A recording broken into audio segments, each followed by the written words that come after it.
வணக்கம். காஞ்சிகேசன் பேசுகிறேன். Big pass side இப்போ தான் 12 காலம் முடிஞ்சதுங்க. இன்றைக்கி ஓகே, ஓரளவு சுமார் ரகம்னா சுமார் மூஞ்சி குமார் அப்படின்னு எடுத்துக்கலாமே. ஓகேவா?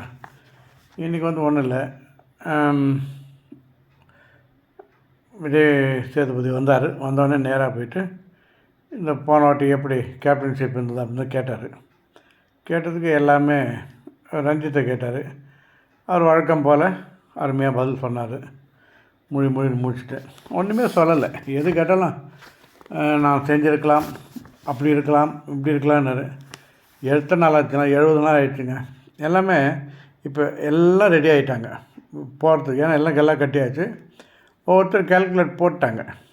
எல்லாம் இப்போ எதுக்காக வெயிட்டிங்கன்னா, இன்னும் ஒரு 1 வீக் இருந்தாங்கன்னா அந்த பணப்பெட்டி வந்துடும். அதாவது இதுக்கு அடுத்து என்ன வரப்போகிறான்னா, இந்த 1 வீக் தான் கேம் இருக்கும்.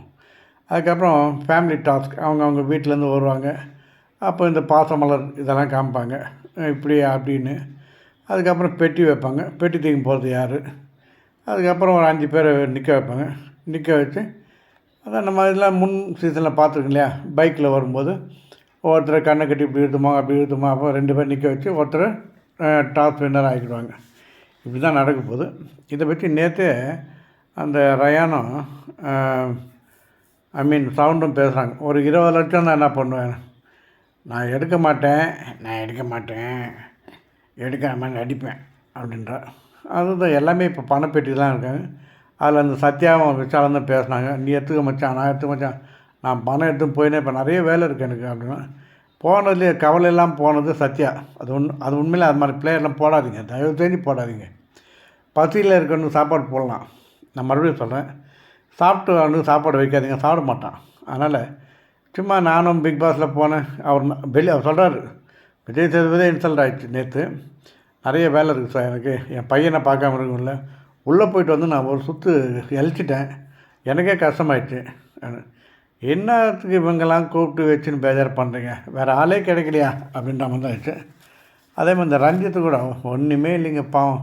அவர் எதனா கேட்டால் கூட, நேற்று கூட ஏதோ அந்த இவர்கிட்ட கேட்குறாங்க, யார் நம்ம முத்துக்கிட்ட பேசும்போது, இவன் இதை மாதிரி இப்படி அப்படி பண்ணான்னு ஏதோ கம்ப்ளைண்ட் கொடுக்குறாங்க. அப்படியா, நான் எங்கே இருந்தேன், இவன் ஜப்பான் போய்ட்டா வர்றாரு. இவரும் அதே வீட்டில் தான் இருக்கார். இதுக்கும் இவர் கேப்டன் வேறு. ஆனால் முத்து நல்லா தான், அவர் எங்கே இருக்கான்னு தெரில சார், எல்லாம் அவர் தேட வேண்டியதாகிடுச்சு. கேட்டால் நான் தொழிலாளியாக வெளியே இருந்தேன், ஆனால் உள்ளே வர முடியாது, ஏன்னா உள்ளே முதலாளி இருக்காங்க அப்படின்னு ஏதோ அப்படி பத்த கட்டினார். அதுக்கு இவர் சொல்லிட்டார் சேதுபதி, ஒரு கேப்டனுக்கு அந்த இதுவே கிடையாதுங்க, நீங்கள் எங்கே வேணாலும் எப்போ வேணாலும் போகலாம் வரலாம், டாஸ்க் அது வேறு இது வேறுனாரு. அது கூட புரியாமல் 10 வாரம் வண்டி ஓட்டிட்டார். ஓகே, இனி அவர் வெளியே அனுப்பிட்டு கவலையே போட மாட்டாருங்க, அவர் தேய்ச்சிட்டார், ஒன்றும் கவலை கிடையாது அப்படின்னு. இருந்தாலும் சரி, நான் இனிமேல் பார்த்துக்கிறேன். இவர் கேட்ட கேள்வி பதில் விட்டு வரவே இல்லை. என்ன தான் பிடிங்க கேட்டாலும் வரல. இல்லை வேறு ஆடியன்ஸும் கேட்குறாங்க, நீங்கள் ஒரு கேள்வி கேட்டால் அவங்க அப்படியே சுற்றி வராங்க. இதே தான் பதிலாகிடுச்சு. அப்புறம் இவரெல்லாம் அவர்கிட்ட பதில் வாங்க முடியாது. சரி உக்காருங்க சார், என்ன பண்ணுறது, உக்காருங்கன்றார். அப்புறம் இன்னொன்று, ஜெஃப்ரி சேதுபதி கேள்வி கேட்கும்போது, ஆமாம், ஜெஃப்ரி ஒரு இடத்துல நேற்று தான் நடந்தது. ஜெஃப்ரிக்கிட்ட கேட்குறாங்க, நீ எப்படி அந்த ஃப்ரீ டாஸ்க் வின் பண்ண, மற்றவங்க கொடுத்தா நீ வாங்கிக்கிப்பியா அப்படி இப்படின்னு ஏதோ கேட்குறாரு. அந்த டைமில் ஏன்னா இதுக்கு முன்னே ஜாக்லினுக்கும் ஜெஃப்ரிக்கும் ஒரு டஃப்பாக ஃபைட் ஆகிடுது. ஃபைட் ஆகும்போது என்ன சொல்கிறான், உங்கள் வேலை நீ பாருங்கள் அப்படின்னு சொல்கிறான். நான் என்னத்துக்கு உன்கிட்ட பேசுகிறேன் அப்படி இப்படின்னு அந்த வன்மத்தை கக்குறாங்களாம். யார், ஜாக்லின். சேதுபதி ஜெஃப்ரியை கேட்குறாரு, இது மாதிரி நீ மற்றவங்க கொடுத்தா நீ தனியாக இண்டிவிஜுவலாக ஆட மாட்டியா, இது எப்படி உனக்கு கொடுத்தது செட் ஆகும் அப்படின்றாங்க. அந்த ஃப்ரீ டாஸ்க்கை பற்றி இன்றைக்கி எதனா பேசுவாங்கன்னு நினச்சேன். அது கொடுத்தது தான் போகுது, அது இன்னும் மாற்றலை. அந்த கேள்வி கேட்டதுக்கு ஜாக்லின் அவ்வளோ வன்மமாக கை தட்டுறாங்க. அந்த மாதிரி எந்த கேரக்டரில் சேர்க்குதுன்னு தெரில. அதே மாதிரி இதே ஃப்ரீ டாஸ்கினுடைய கேஸு முன்ன ஒரு வாட்டி கமல் பீரியடில் வந்தது. சீசன் 5 நினைக்கிறேன். 5 ஆமாம் 5ன்னு நினைக்கிறேன். அதில் அந்த தனலட்சுமின்ற பொண்ணுக்கு ஃப்ரீ டாஸ்க் எல்லாம் கொடுத்துட்டாங்க. அதை கமல் கேட்டார், ஃப்ரீ டாஸ்க் எப்படி கொடுத்தீங்க அப்படி இப்படின்னு. அப்போ அந்த வின்னர் ஒருத்தர் தான், அவன் பேர் மறந்துட்டேன், அது விக்ரம் சீசன் வைங்களேன். அப்படி இருக்கும்போது அந்த டாஸ்கை பறிக்கப்படுகிறது, பிடுங்கி விக்ரம்கிட்ட தரப்படுகிறதுனார். அது உண்மையாக ரொம்ப சூப்பராக இருந்ததுங்க. அப்படி தாங்க பண்ணணும். பிக் பாஸ் ஒரு தீர்ப்பு ஜனங்களுடைய நம்பிக்கையை வர வைக்கணும். இது ஃப்ரீ டாஸ்க்கு அவனுக்கு எல்லாம் சேர்ந்து கொடுத்துட்டாங்க. இப்போ அதை பற்றி ஒன்றுமே கேட்கல. அப்போ அது அது மாதிரி கொடுத்தா பரிதாப மலையில் கொடுத்தா அது ஓகே அவங்களுக்கு தான் போடுது அப்படின்ற மாதிரி ஆயிடுச்சு. அந்த பையனை அதை பற்றி நான் திருப்பி கொடுத்துறேன் சரி எதுவும் சொல்லலை. ஸோ இந்த வாரம் அவர் ஃப்ரீ டாஸ்க் அவர்கிட்டே தான் இருக்கும். அது என்ன கேம் தெரியல, அதை பற்றி ஒன்றும் கேட்கல. அதேமாதிரி போன வாரம் கூட இதே மாதிரி தான் முடிச்சுட்டு போனாங்க. போன உடனே இனிமேல் யாரும் கும்பலாக இருக்கக்கூடாது, கோவா கேங்காக இருக்கக்கூடாது, அந்த கேங்காக இருக்குன்னு சொன்னாங்க. அன்றைக்கி நைட்டு ஜாக்லின் அண்டு ரியான் அப்புறம் அந்த சவுண்டு 3 பேரும் ஒரே பெட்டில் இருக்காங்க. இதெல்லாம் தட்டி கேட்கணும், கேட்கல. சரி கூட அவர் மறந்துட்டார் பொழுது எவ்வளோ பிரச்சனை பாவம். அவரும் எதை கேட்பார், கேள்வி கேட்டு உடனே பதில் வந்தால் கூட கேட்கலாம். அவங்க யோசிக்கிறாங்க. ஒவ்வொருத்தருக்கும் வாயிலிருந்தும் வார்த்தை இழுத்து பிடுங்க வேண்டியதாக இருக்குது. அதில் அந்த யார் எழுதி வச்சுருக்கேன், எனக்கு மறந்துடுவேன் நான். எல்லாம் 70 நாள் ஆயிடுச்சு. எல்லோரும் பெட்டி மேலே தான் இப்போ கண்ணாகுது. கதவை திறந்தால் ஜாலியாக போவாங்க. ஏன்னா எல்லாமே கல்லாக கட்டாங்க. இப்போ ஒன்று பண்ணலாம். பிக் பாஸ் எல்லாம் 70 நாள் ஆகிடுச்சு, யாரும் நீங்கள் டாஸ்க் ஆட மாட்டேங்க, ஒரு செட்டில்மெண்ட் பண்ணி அனுப்பிச்சிடலாம். ஏன்னா கொஞ்சம் கெயினாவது இருக்கும். இவங்களுக்கெல்லாம் 70 இன்னும் 5 வாரம் இருக்குது. 5 வாரம் வச்சு அவங்களுக்கு சாப்பாடை போட்டு டாஸ்க்கும் கொடுக்காம, டாஸ்க்கும் அவங்க ஆடாமல் சண்டையும் போடாமல் இதுக்கு ரேட் ஆகணும். அதுக்குள்ளே இது மாதிரி ஒரு செட்டில்மெண்ட் கொடுத்து அனுப்பிச்சிடலாம். ஒன்றுமே புரியல. அதே மாதிரி அந்த நெக்ஸ்ட் அதாவது அடுத்த பிக் பாஸ் இது முடிஞ்சிடும். இன்னும் ஒரு மாதத்தில் முடிஞ்சிடுங்களே. அடுத்த பிக் பாஸ் அடுத்த செப்டம்பரில் தான் வரும். அதிலே கொஞ்சம் நல்ல பிளேயர்ஸாக கொடுங்க. இந்த ரெக்கமெண்டேஷன்லாம் வேணாம். ஆட தெரிஞ்சவனா, அதாவது அந்த பணத்தினுடைய அருமை தெரியணும், மக்களுடைய பெருமை தெரியணும். அது ஆளாக போட்டால் நல்லாயிருக்கும். சும்மா இந்த வசதியானவங்க காரில் இறங்கணும்லாம் கூடாதீங்க. அவன் நேற்று போகும்போது சத்தியம் அப்படி கார் தூக்கிட்டு போகிறான். ஏய் விளையாட்டு வாடா வெளியா, நம்ம கார் எடுத்து ஜாலியாக சுற்றலாம் அப்படின்னு.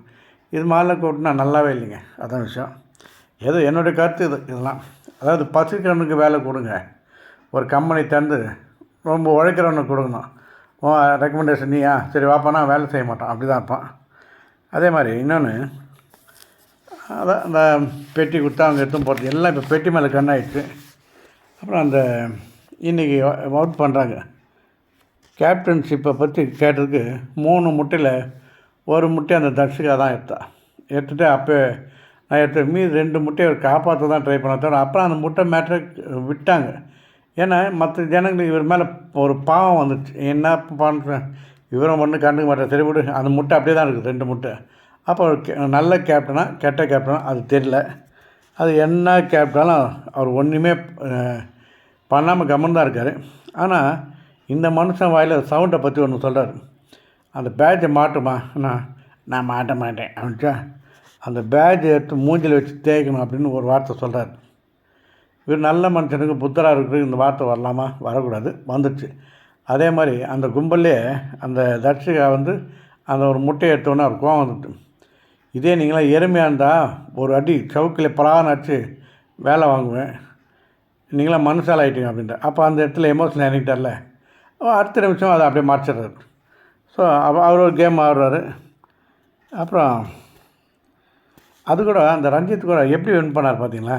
அந்த பவித்ரானுடைய அதான் அந்த வாட்டர் டேங்க் வச்சு அந்த ஹோல்ஸ் அடைச்சாங்க, அது பிடுங்கணும். மஞ்சரி தீபக் 4 பேர் தான் ஆனாங்க. ரஞ்சித்து, தீபக்கு, மஞ்சரி, பவித்ரா. இதில் தீபக்கால் தான் இவர் வின் பண்ணார் ரஞ்சித். மற்றபடி சான்ஸே கிடையாது. வின் பண்ணோடனே அப்போயே சொல்கிறார், கும்பிட்றாரு, ரொம்ப தேங்க்ஸ், அவர்கிட்ட நான் அவ்வளோ பழகமே இல்லை, அவர் எனக்கு ஹெல்ப் பண்ணுறாரு. ஆனால் அந்த இடத்துல எல்லாமே சொல்கிறாங்க. ஏன்னா இவரை கேப்டன் ஆகணுன்ற ஒரே மோட்டிவில் தான் இருந்தாங்க. தீபக் மஞ்சரியும் பிடிக்காது, பவித்ரா ஆல்ரெடி அதுக்கு வராது, மஞ்சரி பிடிக்காது, அவள் தான். அதனால் இவர் கேப்டன் ஆகிக்கிட்டு நோவாமல் வந்துட்டார். அதாவது சில போஸ்டிங்லாம் ஈஸியாக கிடைக்கும், நம்ம எதிர்பார்க்காம எந்த எஃபர்ட் போடாமல் வரும். அது மாதிரி இவர் ஈஸியாக கிடைச்சதுனால இவருக்கு அந்த அருமை தெரியல. கூட அந்த அளவு இவர் பவரும் கிடையாது. ஏன்னா இவர் அப்படியே நான் இருந்தேனா அப்படின்னு கேட்குற பார்ட்டி. வீட்டில் இருந்துன்னா அவர் எதுக்கு இருக்கார், என்ன இருக்காருன்னு தெரியல. திடீர்னு ஏதோ வெளியூர் போய்ட்டு வந்த மாதிரி கேட்பார். அதே நம்ம நம்பணும். அதே மாதிரி அந்த ரஞ்சித்தை சொல்கிறார், சார் நான் எவ்வளோ நேரம் சார் உங்கள்கிட்ட நான் பேசுறது, 1 மணி நேரம் 40 நிமிஷம், சாரி 1 மணி நேரம் 40 நிமிஷம் நின்று கேட்குறேன், இதே தான் சொல்லி நிற்கிறீங்க. அதான் நேற்று இந்த ஆறுன்னு கேட்டார், நீங்கள் என்ன அப்போ அந்த ஒர்க்கர்ஸ்னால் என்ன நினைக்கிறீங்க? ஓனர் சார் ஒரு அம்மா அப்பா சார், ஒரு வீடு சார், நான் ஒரு கூட்டு குடும்பம் சார், இதே தான் ரிப்பீட்டேஷன் ஆன்சரே ஒரே மாதிரி வந்தால் எப்பா சாமி என்னை விடு சாமின்ட்டு அவரும் போயிட்டார். அதே மாதிரி நோ ரிப்ளை. அதான் அதே மாதிரி ரயான் பற்றி ஒன்றுமே கேட்கலிங்க. ரயான் வந்து அந்த ஜாக்லின்கிட்ட அந்த இதுக்கிட்ட அதை பற்றி ஒன்றும் கேட்கல. அதெல்லாம் அலோவ் பண்ணுறாங்க போல. சரி நீ ஜாலியாக அலோவ் பண்ணு, என்ன இருக்குது, ஒரு என்டர்டைன்மெண்ட்டாக இருக்கட்டுமே அப்படின்னு விட்றாங்களா என்னன்னு தெரில. அதே மாதிரி விஷால் அந்த அந்த பொண்ணு இப்போ போனால் ரக்ஷிதா, சாரி ஐ மீன் யார், என்னடா இந்த பேர் தான், அந்த பொண்ணுக்கு பேர் தான் எனக்கு வரமாட்டேதுங்க, தட்சிகா. அந்த அம்மா பேர், அதாவது எல்லாரையுமே காப்பாற்றுற ஈஸியாக இன்றைக்கி நீ நீ அவுட், நீ வந்து இது இல்லை அவுட், நீ செலக்ட் ஆகிட்ட அப்படியே எதுவும் சொல்கிறார். அதில் எல்லாரையும் காப்பாற்றுறாரு. காப்பாற்றிட்டு அந்த 2 பேரை மட்டும் நிற்க வைக்கிறார், இந்த விஷால் அண்டு தட்சிகாவை. இந்த 2 பேரில் யார் போவாங்கன்னு நினைக்கிறீங்கன்னு ஒவ்வொருத்தரே கேட்குறாரு. கேட்டால் அவர், ஆனால் நம்ம தீபக் கரெக்டாக சொல்கிறார், சார் தட்சிகா போவான்னு நினைக்கிறேன் சார். அதே மாதிரி முத்து கரெக்டாக சொல்கிறாப்புல தட்சிகான்னு. பெரும்பாலும் எல்லாம் தட்சிகான்னு சொல்கிறாங்க. இந்த அருண் மட்டும் ஏன் விஷால்னு சொல்கிறான் எனக்கு தெரில. அதான் சொந்த நண்பனாக இருந்தால் கூட நியாயத்தை பேசுகிற மாதிரி நடிப்பாரா என்னன்னு தெரியல. ஏன்னா நேற்று கொடுத்த அடி அது மாதிரி ஓவராக போட்டு வாங்குன்னு வாங்கினதுனால, அதாவது புரியல, அவர் சொல்கிறது இவருக்கு புரியல, இவர் சொல்கிறது நம்மளுக்கு புரியல, ஐ மீன் பப்ளிக்கு. அது மாதிரி பேசி அவர் ரொம்ப இதுவாகிட்டார். அந்த இதில் அந்த பொண்ணை வந்து கடைசியில் நான் எடுத்து காமிச்சு 2 எடுத்து காமிச்சு தட்சிகா அவுட்டுன்றாங்க. உடனே நம்ம அப்படியே ரொம்ப ஃபீல் பண்ணுறாங்க. சிரிச்சு அது எப்படி சிரிக்கிறாங்க தெரில, அழுதுட்டு அப்படியே சிரிச்சுட்டு வராங்க. அவங்களுக்கு வந்து இந்த என்னது மதுரை கோயிலில் போய் கொடுக்குறாங்க. எனக்கு இந்த கோயில் ரொம்ப பிடிக்கணும். சரி, அது எதனால் போச்சுன்னு அதுக்கும் தெரியும் ரீசனு. அது அப்புறம் வெளியே வராங்க. சேதுபதி கேட்குறாரு, சரிம்மா நல்லா ஆடினீங்க, நீங்கள் 100% போனால் 200% போடுங்க, 2 வாட்டி கேப்டன்ஷிப் ஆகிருக்கீங்க, உங்கள் கேம்லாம் எங்களுக்கு ரொம்ப பிடிக்கும், நீங்கள் வெளியே போகிறது ரொம்ப நாங்கள் மிஸ் பண்ணுறோம். ஆமாம் சார், நான் கூட அப்படி தான் நினச்சேன். நான் ஒரு 70 days இருந்தது பெரிய விஷயம், ஆனால் நான் 100ஆவது நாள் இருப்பேன்னு நினச்சேன். உங்கள் பக்கத்தில் நின்று நான் இது வாங்க அப்படி நம்ம கதை கேட்டுறாங்க. அவங்க எதால் போனாங்க அவங்களுக்கு நல்லா தெரியும். அவங்கள வழி அனுப்பிச்ச பெருமை விஷாலுக்கு தான் சேரும். ஏன்னா இவன் கூட கூட்டு சேர்ந்து தான் அந்த மாதிரி போனாங்க. பாவம் இல்லை, இதுவும் எவ்வளோ அந்த பவித்ரா எவ்வளோ சொன்னான், உன் ட்ராக் மாறுது பார்த்து எல்லாம் தெரியும், நான் பார்த்துறேன், நான் வந்து ஆட்டத்தில் கரெக்டாக இருப்பேன் அப்படி இப்படின்னாங்க. அந்த போகும்போது கூட இந்த நேற்று கூட அந்த கையில் ஒரு கருப்பு மணி மாதிரி திருஷ்டி பொம்மை மணியை கைட்டு கொடுத்தாங்க, எடுத்து கொடுத்தாங்க. அதனுடைய தாக்கமாக என்னன்னு தெரியல, தோசைக்காரமாக நான் சொல்கிறேன் பாரு, அதனுடைய தாக்கம் இந்த மாதிரி இருந்த அதிர்ஷ்டம் அவனுக்கு போயிடுச்சுன்னு வச்சுக்கலாம், அப்படி கூட எடுத்துக்கலாம். இன்றைக்கி நான் அந்த விஷால் சொன்னான், உடனே கழுத்தில் இன்னொரு மாலை கேட்டார் மணி, என்னடாண்ணா இது அவங்க அம்மா போட்டிருந்தான், அவங்க அம்மா கொடுத்ததான், அதை எனக்கு கொடுத்துட்டா, நான் என்ன பண்ணுன்னு தெரில ஆகுன்றது. அதனால் இப்போ போனதுக்கான ஃபுல் அண்ட் ஃபுல் விஷால் தான். அது நல்லா அழகாக சேதுபதி கேட்குறாரு, நீங்கள் போனதுக்கு காரணம் இல்லை சார், என் ஆட்டத்தில் எனக்கே இதாகிடுச்சு, நான் ஏதோ கொஞ்சம் மாறிட்டேன். இல்லைம்மா அந்த படம் போடலாமா, ஒரு ஏவி போடுவோமா, போடுங்கன்னு போட்டால் அதுலேயும் இந்த கடைசியில் இந்த லவ் சீனை தான் காமிக்கிறாங்க. இந்த 2 பார்க்கறது போகிறது வர்றது போகிறதுன்னு. அப்போ கூட அந்த மரமண்டைக்கு ஏற மாட்டேது, எதால் நம்ம அவுட் ஆகிட்டுன்னு கேட்டால் நான் ரொம்ப இதாக எடுத்துனேன். அப்புறம் சரி யாருன்னா உள்ளே போகலாமா, பேச விரும்புகிறேன், எல்லார்ட்டையும் பேசுகிறேன்ட்டு விஷால் இவ்வாறு நீ கப்போடு தான் வரணும், நான் வெளியே வெயிட் பண்ணுவேன். நான் உனி இல்லைன்னா அந்த அவன் கூலாக இருக்கிறான் உள்ள, நான் அப்படியே ஃபீல் பண்ணாம இல்லை, அந்த பெருமை அவருக்கு தானே சேரும் அப்படின்னு. மற்றபடி இந்த பொண்ணு ஈஸியாக ஏமாந்துச்சு. இது வந்து பார்த்த பாவம், இது இருந்திருக்கலாம், இது போச்சு அவ்வளோதான், நல்ல பிளேயர் அப்படின்னு சொல்கிறாங்க. இது எப்போ இந்த லவ் ட்ராக்கில் மாறிச்சு, 4 வாரம் நல்லா ஆச்சுங்க பாவம். அதுக்கப்புறம் தான் இது மாதிரி மாட்டிச்சு. ஆனால் ஓவர் லவ் வந்துச்சு. நம்ம தூங்கும்போது திடீர்னு போய் ஹக் பண்ணிக்கிறது தான். அவன் வந்து ஹக் பண்ணலாமா, ரைட் வாங்க அப்படின்றது. ரொம்ப அக்லி கேம் ஆனாங்க, இன்றைக்கி கொடுத்துட்டாங்க. அப்புறம் அமைச்சிட்டு சரின்ட்டு இவர் விஜய் சேதுபதி என்ன சொன்னார், சரி நான் விடை பெறுகிறேன், ஆனால் உங்கள்கிட்ட ஒன்று கேட்டுக்கிறேன், ஒரு 10 நிமிஷம் ஒவ்வொருத்தராக வாங்க, என்னை தனியாக வாங்க, உங்கள்கிட்ட மனசில் என்ன ஆகுது என்கிட்ட கேளுங்க, நான் பேசுகிறேன் சார். அது ஒரு டாஸ்க், அது ஒரு 1/2 மணி நேரம் ஓடிச்சுங்க, மற்றபடி ஒன்றுமே கிடையாது. அந்த தனி ரூமில் வந்தோடனே நீங்கள் எப்படி ஆடணும், நீங்கள் இன்னும் சிறப்பாக ஆடணும். அதாவது இந்த நம்மலாம் ஸ்கூல் படிக்கும்போது ஆனுவல் எக்ஸாம் வரும்போது தனியாக கூப்பிட்டு ஒவ்வொருத்தராக கூப்பிட்டு எங்கள் ஸ்கூலில் நடக்கும். மாஸ்டருங்க சொல்லுவாங்க, டேய் நீ மேக்ஸ் தான்டா வரல உனக்கு, நீ நல்லா பிக்கப் பண்ணுங்க, இங்கிலீஷ் பரவாயில்ல, இந்த காப்பி அடிக்கிறத விட்ரு.